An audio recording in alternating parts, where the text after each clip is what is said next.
Salam Bapak Ibu, saya senang sekali bertemu dengan Bapak Ibu pada saat ini. Saya akan membaca kebenaran firman Tuhan yang tertulis dalam Matius pasal 5 ayat 13. Kamu adalah garam dunia. Jika garam itu menjadi tawar, dengan apakah diasinkan, tidak ada lagi gunanya selain dibuang dan diinjak orang. Dalam setiap pribadi kita, bahkan dimanapun kita berada, pernah menikmati namanya garam. Bahkan kadang-kadang orang kalau kurang garam, dia berkata, boleh nggak saya tambah garam ini? Dan garam ini, saudaraku dikasihi Tuhan, sudah dipakai sejak dahulu kala.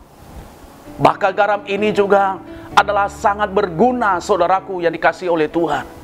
Garam ini juga bisa membawa dampak yang positif dalam kehidupan umat manusia.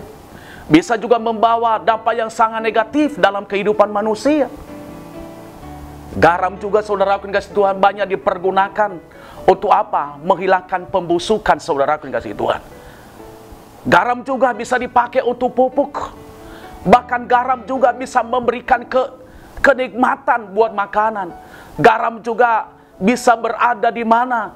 Ada di rakyat jelata. Bahkan konglomerat, saudaraku dikasih tahu, bahkan di istana-istana kerajaan ada namanya garam.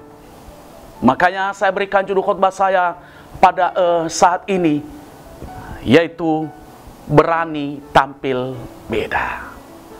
Garam itu berani tampil beda. Garam itu tidak kompromi, saudaraku dikasih Tuhan.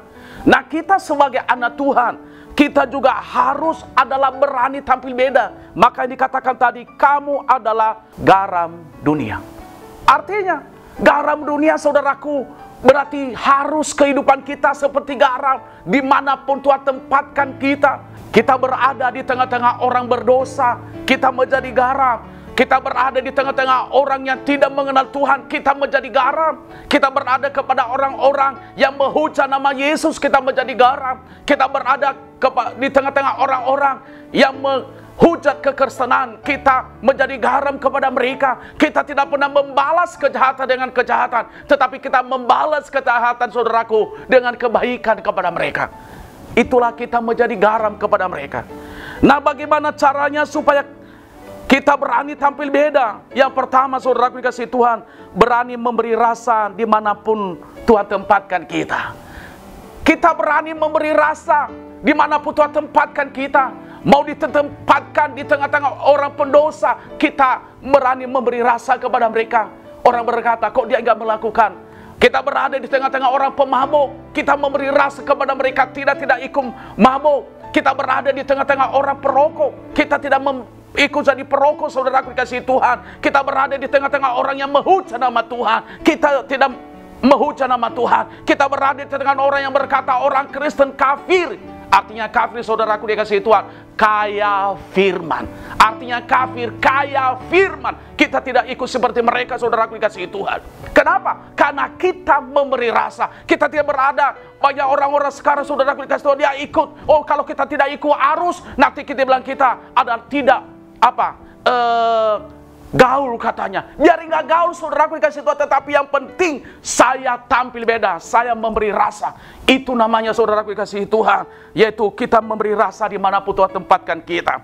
Yang kedua, berani memiliki kehidupan yang percaya. Untuk kita tampil beda, saudaraku dikasih Tuhan, harus memberi, yaitu kehidupan yang percaya. Kita percaya kepada Yesus, bahwa dia sanggup mengerjakan perkara yang luar biasa bagi saya. Kita percaya kepada Yesus bahwa dia sanggup memberkati usaha saya. Di tengah-tengah COVID ini, saudara dikasihi Tuhan, banyak orang berkata, Tuhan, saya tidak kuat. Tetapi kalau engkau percaya kepada Tuhan, saya percaya hari ini juga usahamu diberkati Tuhan. Kalau engkau percaya kepada Tuhan, hari ini juga engkau mengalami mujizat dari Tuhan. Rumah tanggamu akan dipulihkan oleh Tuhan. Anak-anakmu akan diberkati oleh Tuhan. Apapun yang engkau kerjakan, kalau engkau tampil percaya kepada Tuhan, saya sangat percaya Tuhan akan memberkatimu. Tuhan akan memulihkan ekonomi keluargamu. Saya percaya Tuhan akan menyembuhkan penyakitmu. Mungkin secara manusia, secara ilmu kedokteran tidak bisa sembuh, tetapi saya berkata sebagai hamba Tuhan, Tuhan akan melakukan mujizat buatmu kalau engkau percaya kepada Tuhan.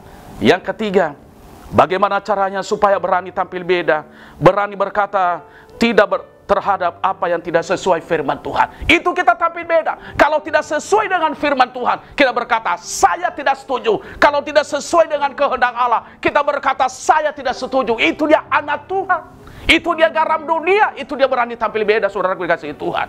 Jangan ikut arus. Oh, kalau saya nggak ikut arus nanti saya ditinggalkan. Oh, nanti kalau saya tidak ikut arus nanti saya begini. Kalau saya nanti tidak ikut arus, saya nanti tidak dianggap lagi di kampung. Nanti saya tidak dianggap lagi di komunitas. Biar tidak dianggap di komunitas, tetapi Tuhan menganggapmu. Tetapi Tuhan yang kita sembah, Allah yang hidup, Dia menganggap kita sebagai anaknya, saudara dikasihi Tuhan.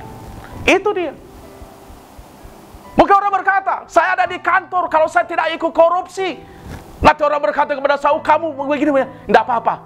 Biarpun hanya pas-pasan, saudara dikasihi Tuhan, tetapi nama kita tercatat di sorga. Daripada korupsi dan saudara, kamu buat apa? Itu dia. Kalau tidak sesuai dengan firman Tuhan, mungkin orang berkata kepada kita, ngapain kau melayani? Katakan sama dia, memang betul. Ngapain melayani? Tetapi saya percaya Tuhan lebih dahulu melayani kepada saya. Hari ini juga saya layani Dia, karena Dia adalah Allah yang hidup. Makanya saudaraku dikasihi Tuhan, kita harus berkata tidak terhadap yang tidak sesuai dengan firman Tuhan. Kalau tidak sesuai dengan firman Tuhan, kita berkata, maaf, tidak ada tempat bagimu. Yang keempat, bagaimana caranya supaya berani tampil beda, berani menanggung resiko dan bertanggung jawab. Kita harus berani menanggung resiko, saudaraku dikasihi Tuhan. Garam ini mau dibuang, dia berani, saudaraku dikasihi Tuhan. Begitu juga di dalam kehidupan kita, harus berani menanggung resiko dan bertanggung jawab. Resiko apapun, kadang-kadang kita ditolak oleh orang, tidak apa-apa, saya tanggung resikonya. Kita melihat hal itu, saudaraku dikasihi Tuhan, dalam kehidupan Yusuf dalam Alkitab. Dia berani menanggung resiko karena dia tidak kompromi hidup dalam perjalanan, saudara dikasihi Tuhan. Apa yang terjadi? Dia dimasukkan ke dalam penjara. Dan kita akan melihat apakah Yusuf takut masuk penjara. Dia tidak takut. Kenapa?